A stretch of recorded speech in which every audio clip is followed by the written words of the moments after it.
Um dos maiores escândalos que testemunhamos em 2024 foi o de transplante de órgãos contaminados por HIV.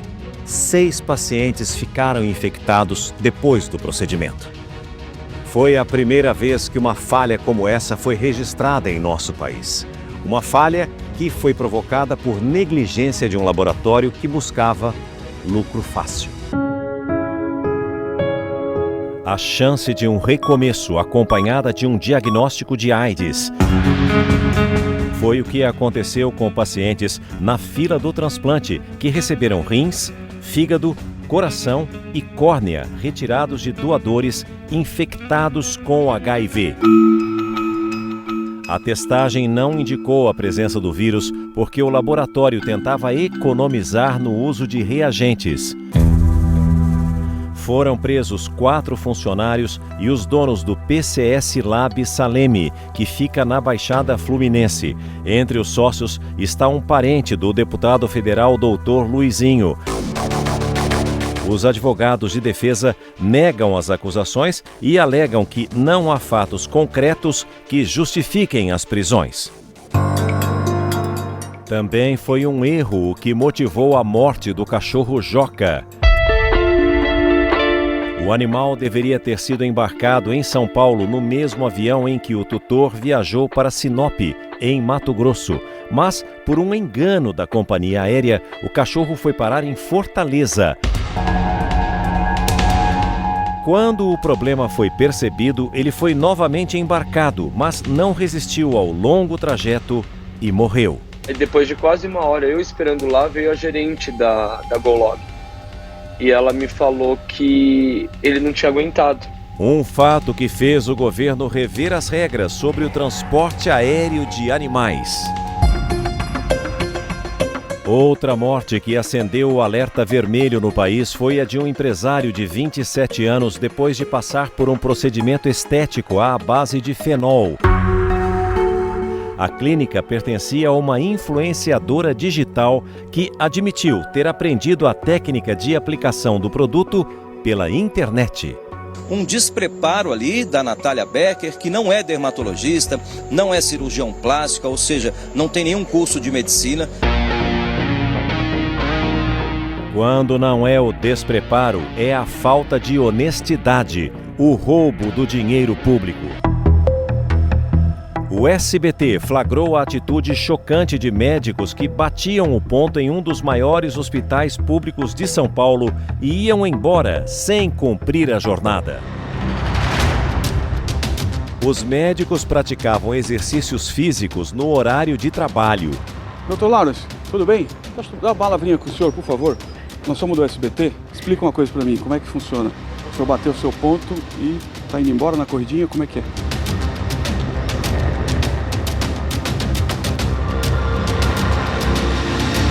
Aí a explicação para o cidadão que paga imposto do Dr. Lawrence.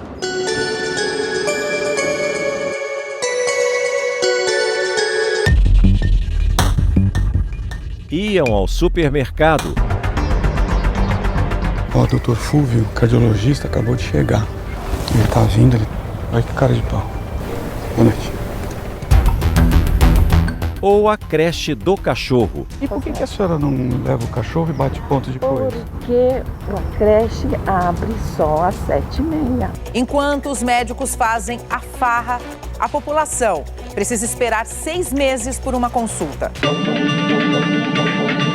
Não foram poucos os desafios enfrentados pela saúde pública no Brasil. Em um ano tão duramente atingido pelas mudanças climáticas, problemas antigos voltaram mais fortes.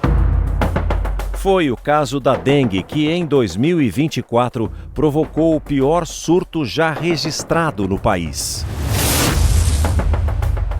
Situação crítica também enfrentada pela Argentina, que se viu diante de um número recorde de casos da doença. E, por falar em vizinhos, a Venezuela passou por momentos de tensão durante um processo eleitoral que chegou a um resultado questionado, tanto dentro quanto fora do país. Nicolás Maduro foi declarado vitorioso nas urnas, mas, para a oposição e para órgãos internacionais, a falta de transparência no processo foi um indício de fraude. Em meio a uma onda de protestos, o governo venezuelano determinou a prisão do adversário de Maduro, Edmundo Gonçalves, que buscou asilo na Espanha. Se ele tiver bom senso, ele poderia tentar fazer uma conclamação ao povo da Venezuela, quem sabe até convocar uma novas eleições.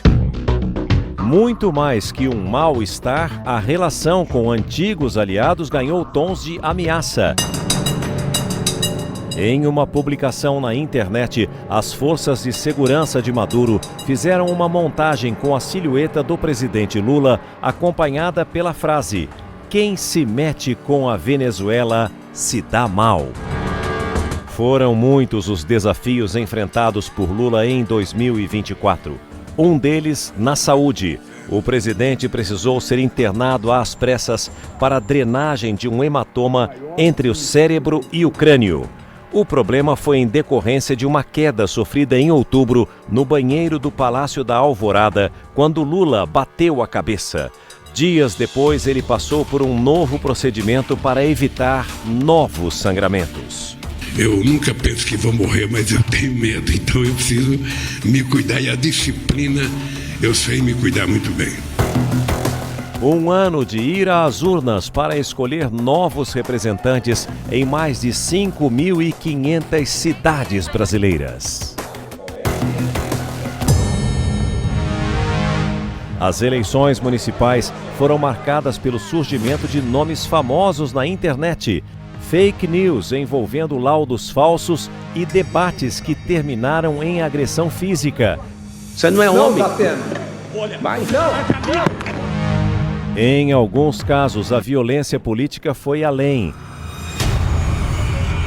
Candidatos a vereador foram assassinados durante a campanha e um prefeito que tentava a reeleição por pouco não foi morto.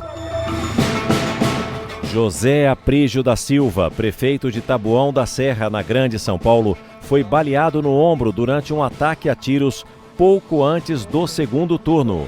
Vai ficar bem, calma. E quando a corrida eleitoral é pelo controle da maior economia do mundo.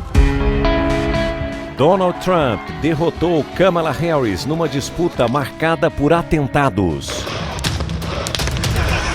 e reviravoltas.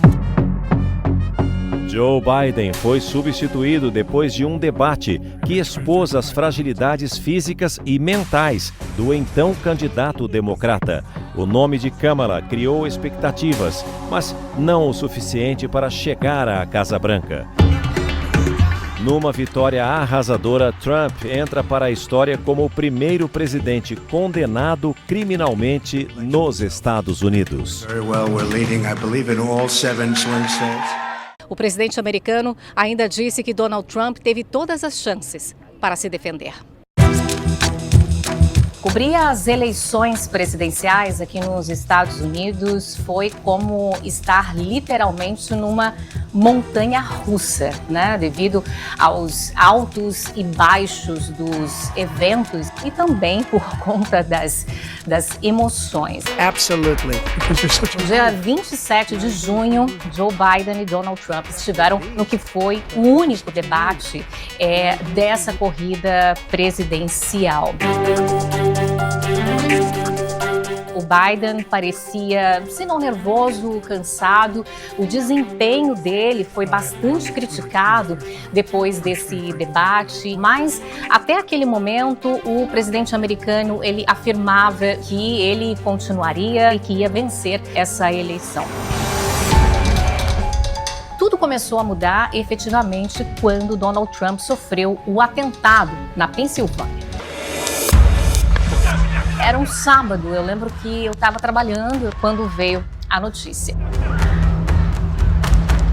A gente já vinha, de um turbilhão de notícias, que foi o atentado contra o Trump, a convenção, e aí veio a notícia de que Biden estava deixando essa corrida presidencial e que endossava o nome da Kamala Harris. E havia, no dia 5 de novembro, a expectativa que a apuração ela fosse demorar um pouco mais, até que por volta das 5 horas, pelo horário do Brasil, o The Hill, que é um veículo de comunicação daqui, da capital, deu a projeção de que o Trump já tinha vencido na Pensilvânia, que aí, por conta desse resultado, ele efetivamente já era o presidente eleito dos Estados Unidos. Thank you very much. O retorno de Trump à Casa Branca foi comemorado por aliados como Jair Bolsonaro. Inelegível até 2030, o ex-presidente se tornou o alvo central de uma investigação sobre uma trama golpista desenhada quando ele ainda ocupava o Palácio do Planalto. Para a Polícia Federal, Bolsonaro atuou, planejou e teve domínio sobre um plano que pretendia impedir a posse de Lula após as eleições de 2022. Uma conspiração orquestrada por oficiais de alta patente. Qualquer ação nossa pode acontecer até 31 de dezembro e tudo. Mas aí na hora eu disse, presidente, mas o quanto antes, a gente já perdeu tantas oportunidades. Candidato a vice na chapa derrotada, Braga Neto foi preso sob acusação de atrapalhar o andamento das investigações sobre a tentativa de golpe. O ex-ministro é o primeiro general 4 estrelas preso na história da democracia brasileira. Ele e Bolsonaro estão entre os indiciados pelo plano golpista, que incluía até o assassinato de Lula, do vice Geraldo Alckmin e do ministro do Supremo Tribunal Federal, Alexandre de Moraes. O planejamento contava ainda com a criação de uma milícia digital para intimidar militares que não aderiram à trama. O plano só não foi adiante porque não teve apoio do alto comando do Exército e da Aeronáutica. A palavra golpe nunca esteve no meu dicionário. Desde quando eu assumi, em 2019, eu vinha sendo acusado de querer dar um golpe. Muitas das informações que levaram a polícia até Bolsonaro vieram de arquivos recuperados de equipamentos do ex-ajudante de ordens, agora delator, Mauro Cid, um antigo braço direito que se tornou pivô de graves denúncias. Foi um ano agitado em Brasília, principalmente na Praça dos Três Poderes. Munido de vários explosivos, Francisco Vanderlei Luiz morreu ao protagonizar um atentado contra o prédio do Supremo Tribunal Federal. Depois de lançar bombas em direção ao STF, ele se deitou na praça e explodiu um dos artefatos na própria cabeça. Por enquanto, Francisco é tratado como um lobo solitário, agiu sozinho, mas inspirado por uma motivação provavelmente política.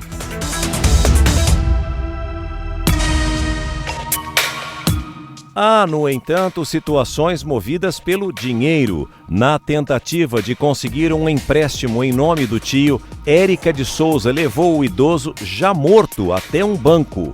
Tio Paulo, ao fim, o senhor precisa assinar. A cena foi gravada por funcionárias da agência que desconfiaram da mulher ao perceberem que o homem estava muito debilitado, sem ação.